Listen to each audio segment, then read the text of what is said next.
Okay, guys, hello everyone. Okay, it's the first episode of Raw Opinion. A little like wordplay with opinion, onion. I think you can say it with the logo. My name is Nerder. I'll be your host for this podcast, which will be a weekly podcast every Wednesday.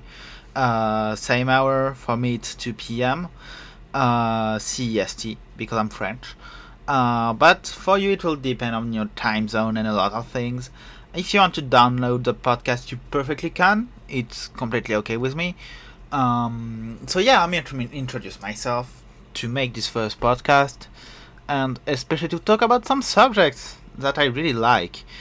Mostly movies and video games, I think. I can also talk about politics. It was one of the subjects I would have liked to talk today, but no, we won't do that. Because the problem about politics is that if I do it as my first podcast my first podcast subject, it would be a bit dumb. Because people will say, "Oh, no, this political wing, it thinks that," and I think that it's better to start with a much lighter subject, which for me it will be video games and the Switch 2. Why? Especially video games and the Switch 2.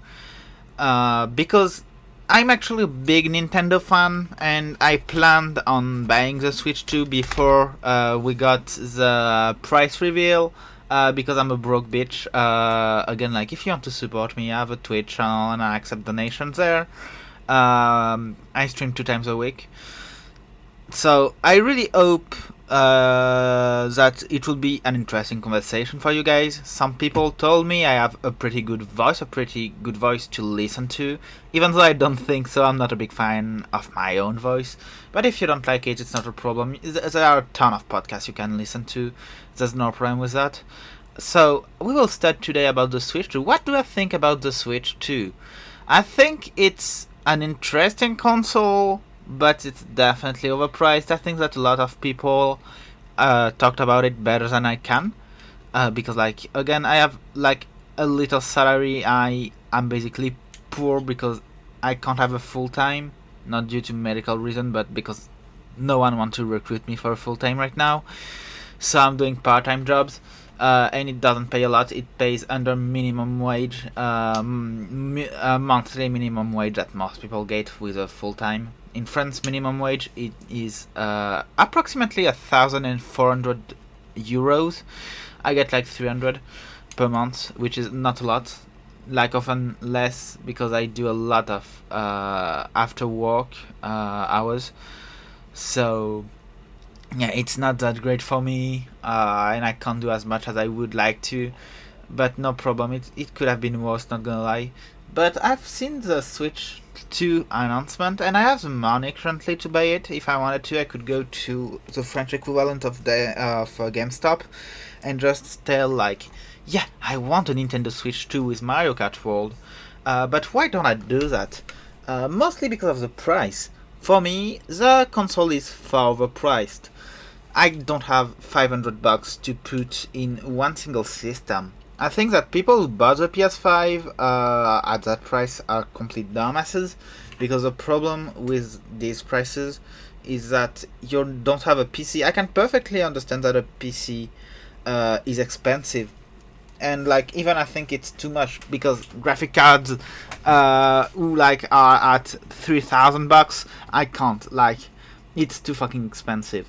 But I would say that, yeah, I can understand a bit better because a PC is way more powerful than a console. I think even if you take Nvidia's 30 series with Intel 12th generation, I think you're still way better than a PS5 or a Switch 2 or an Xbox Series X. I think also the Xbox chose their name really badly. How the fuck am I supposed to remember that? Oh, it's the Xbox Series X. No. I'm supposed to remember that it's the last Xbox console and nothing else, please. The problem is, I think, that nowadays, video game company in general, not just Nintendo, Sony, and Microsoft, it's also Capcom, EA, Activision, but Activision, it was expected, because they are doing shit, since 10 years ago, I would say. For 10 years, they are doing shit even before, like promoting crypto and stuff. I'm kind of sad because a few years back, some of these companies had the best interest of their customer at heart. The problem is, I think, not only just the company, but also the customers as well. People let pass the fact that video games went from $30 to 60 on the Switch to 80 on the Switch to PS5, and like $80 for a video game. It's fucking bad. And I would say that Americans are a bit luckier than Europeans because video game is genuinely more expensive in Europe. At least before the tariff it was. But don't worry, we will soon catch up because, like, we all know that if it's $100 for a video game because of tariffs, they will put €100 on a video game because we need to make it equal, which is dumb. Again, like, Japan is paying way less for a Switch 2. A Switch 2 around here is $510. In Japan, I think it would be an equivalent of $300, $310. So I think it's not a problem about price, it's a problem about the fact that people are still buying these things. And I'm not blaming the customers especially, even though it's partially their fault. I would blame most the video game companies who are like vaulters. Like, dude, you don't do that to your customers. It's a bit too expensive. Personally, I've been a Nintendo fan since I was a child. I had a DS, I had a DSi, I had a 3DS, I had a fucking Wii U, but I have two Wii U at home. I think it says a lot about what I am as a video game customer. I'm primarily a Nintendo fan. I have a PS5 too, but I don't play it as much. I don't find it really attractive in terms of games. I think that Nintendo were, outside of PC, the ones with the best deals, because, like, again, PC it's more expensive to get, but most games you can get them for like $5. I'm sorry, what is preventing companies who make $1 billion to put their game cheaper? Like, it would sell more, and then after they are like whining about piracy. But, well, of course we will pirate. If I wasn't able to pirate, I would have never played some of my favorite games. I would cite two examples. When I was a kid, I pirated Persona 3 FES and Fire Emblem. It was Fate and Awakening at this time. When I say I was a kid, I was like 14. It was 5 years ago. If I wasn't able to pirate both of them, I would have never played this game because Persona 3 was bound to the PS3 store, and I'm pretty sure it was not accessible at the time. And anyway, my PS3 doesn't work. It stopped working a year or two ago, but it wasn't working at the time, and it started to work again a few years back, but now it's not working anymore. And Fire Emblem Fate, it was mostly about cost. If I wanted to buy Persona 3 FES on the PS3, even though, considering that, we will imagine that my PS3 was in a working state at that time, Persona 3 FES would have been, Persona 3 FES would have been $10, I think, something like that, which is actually not a lot. It's a pretty good price for what at the time was a retro offer. Nowadays I would sell it again like $30 and call it an HD remaster or some shit, which it's not. I'm sorry. And Fire Emblem Fate, it was $120 if I remember well. If you wanted to have special edition which had all, because the game was basically divided by two, like Pokemon, but you needed the two games to get the full story and the third one. Basically, Fire Emblem Fate was divided in three versions: Conquest, Birthright, and Revelations. You could buy one of the three. No, you couldn't buy Revelation. Actually, you couldn't buy it on the store. You had to buy a Conquest or a Birthright.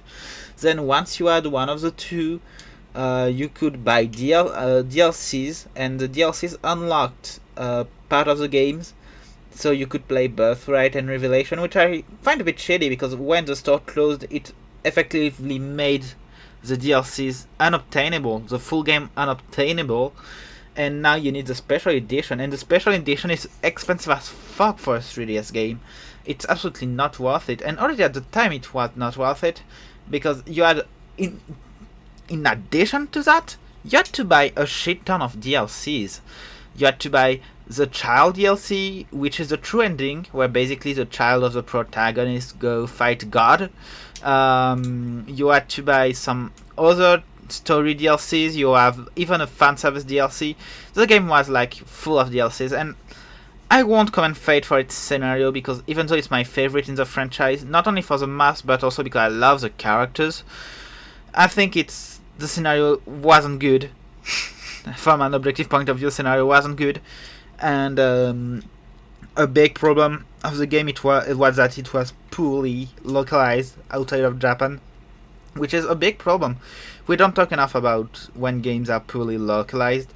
It was the case of for Fire Emblem Fate, which was actually the last Fire Emblem that was really bad in terms of localization, because like I won't talk about it, but again, it's the kind of game where you can smash your sister and all, which I don't recommend, because first, they're not interesting, and second, like, it's way better when you have characters that are not related to you in the game that you can marry, I think. Like, if you're incestuous, please don't talk to me. I think it's disgusting.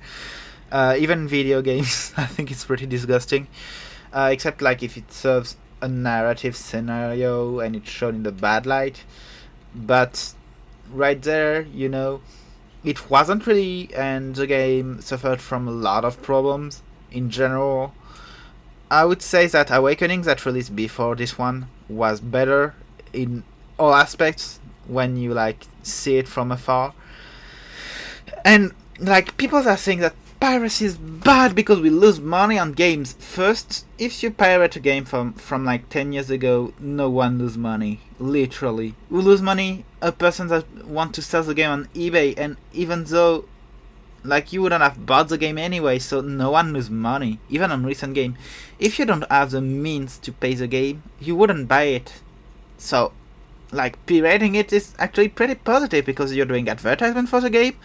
By playing it in yourself, like, you can actually advertise the game if it's good. You can like talk to your friends and be like, oh yeah, I've played this game, it's so fucking good, it's like this price on Steam, even though I couldn't buy it, I hope you will, and all. And like, at one point, someone with the money will hear that the game is good from the grapevine, and will say, okay, I want to give it a shot, I'm going to buy it. And that's basically why I think piracy is pretty positive, actually. It's illegal, you shouldn't do that, I'm kidding, I'm pirating too much for someone.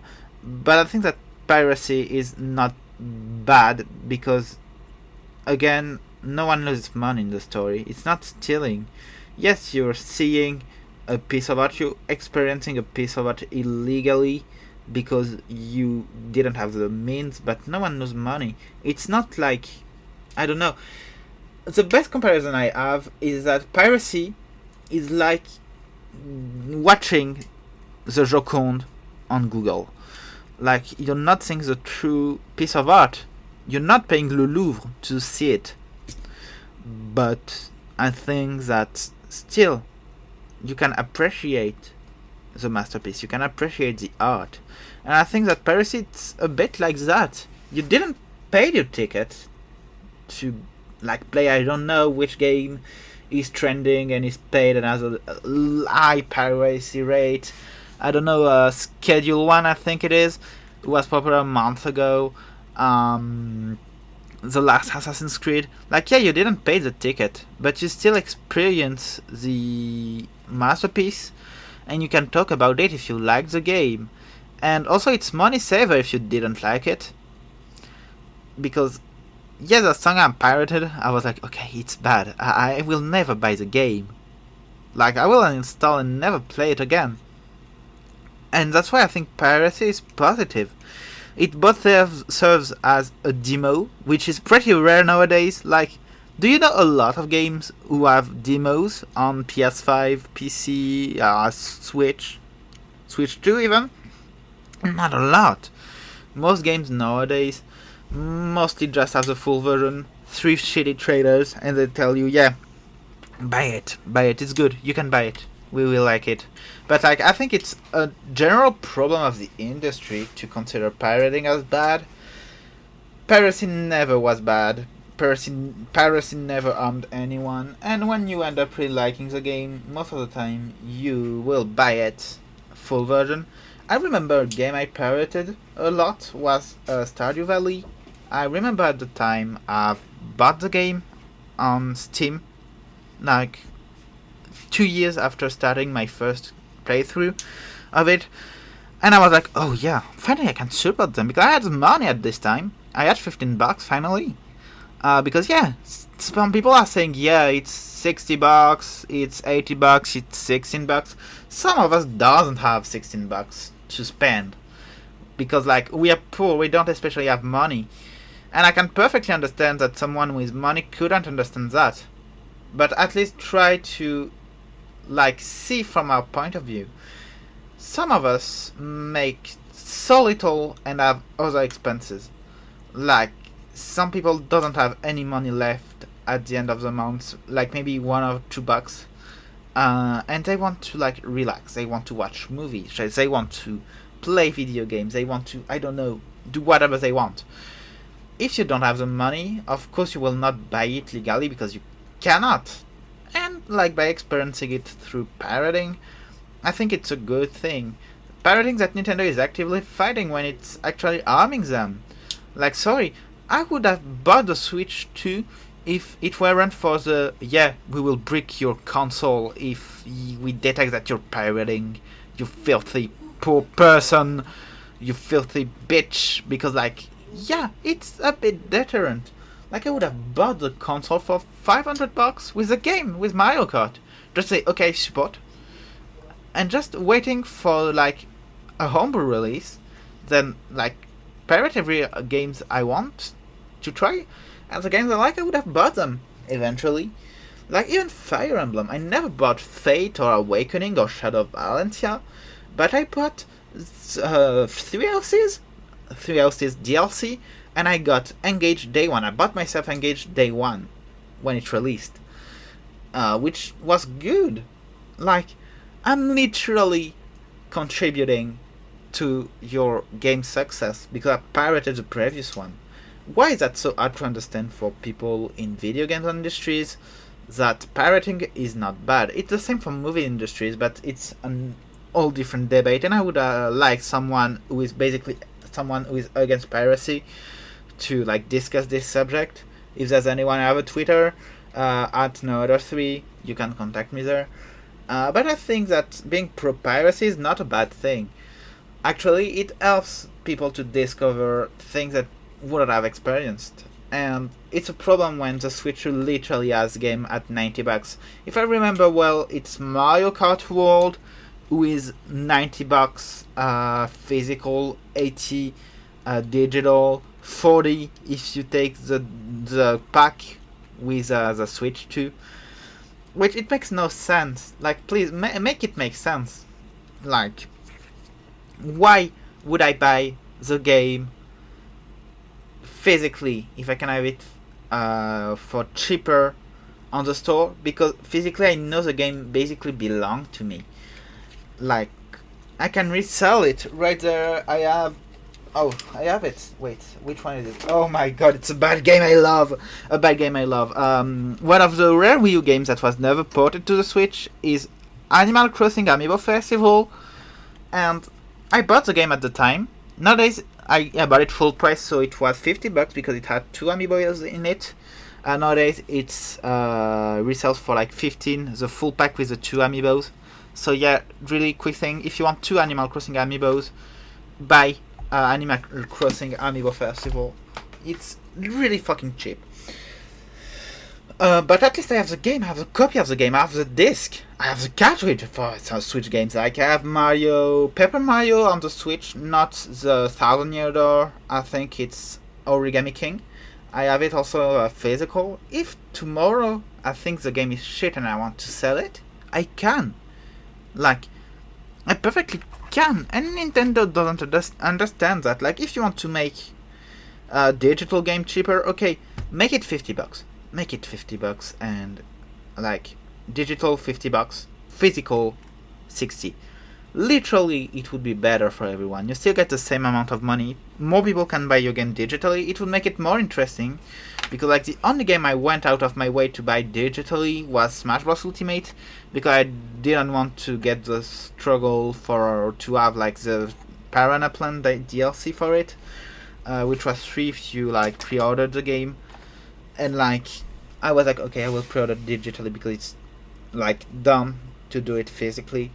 So like it's the only game. Most of the time I try to have them physically because it's nice to have an object to go with the game.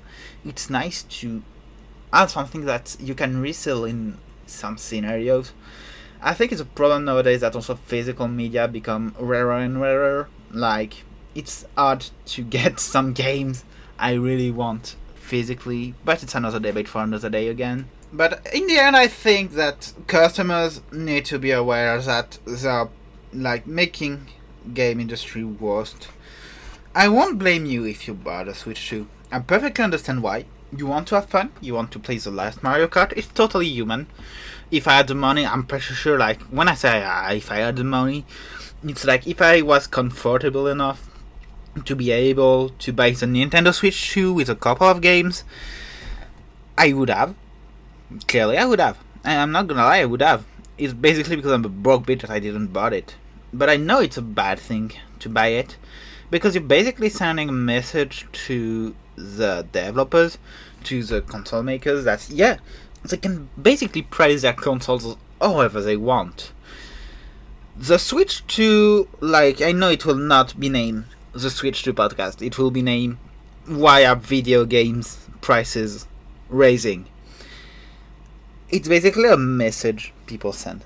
If you watch the stats, video game industry never was like as profitable as it is now. It's billions upon billions of dollars every year. They are like filthy rich. If they wanted to, they could even make most of their game free and they wouldn't die for years. Nintendo Switch 2, the Nintendo Switch 2 could be the biggest Nintendo failures of Nintendo, that in 10 years they could release a brand new console would be also not worth it and still make out, not intact, but in pretty good shape. What people don't understand is that the video game industry as a whole takes the customer for granted. And they're right to do so, technically, because the customer is basically granted. When you see people fight, saying, yeah, Team PlayStation, yeah, Team Xbox, it's basically meaningless. Because Team PlayStation, Team Xbox, okay, cool for you. You like PlayStation, you like Xbox. Can you tell me why you love them? Yeah, it's a console I had when I was a kid. Yeah, it means nothing. Even for Team Nintendo, we all know the Nintendo fanboys who are like, yeah, let's save the multi-billion-dollar company. Like, yeah, they need to be protected from the allegations. First, they won't let you eat Princess Peach, little bro. And again, like, it's pretty stupid.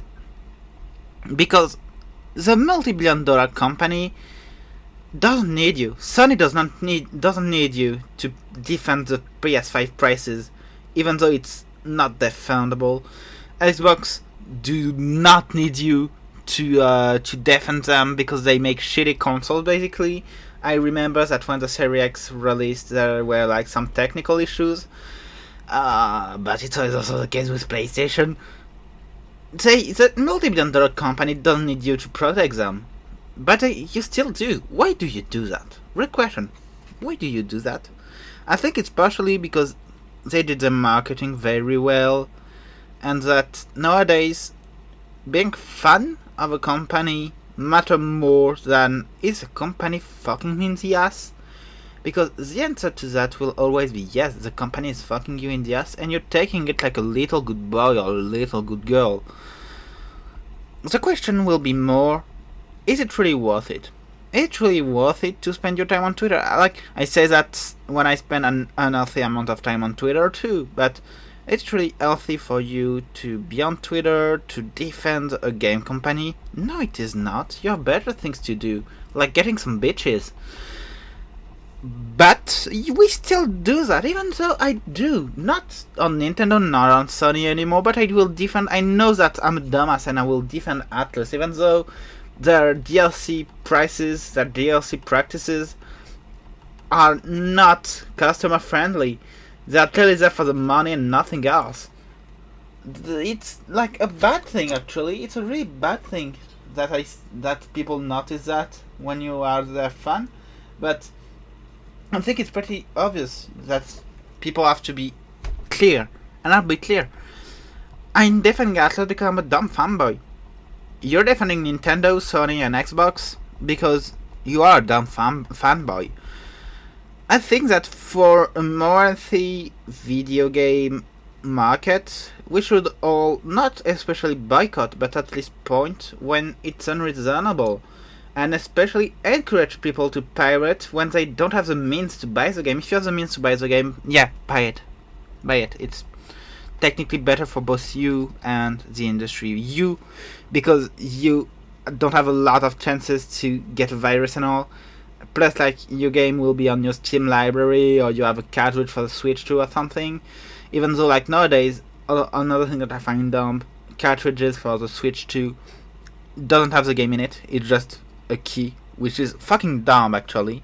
If it's just a key, why not just release the game digitally? Because it means that when the console server will close, and it's a matter of time.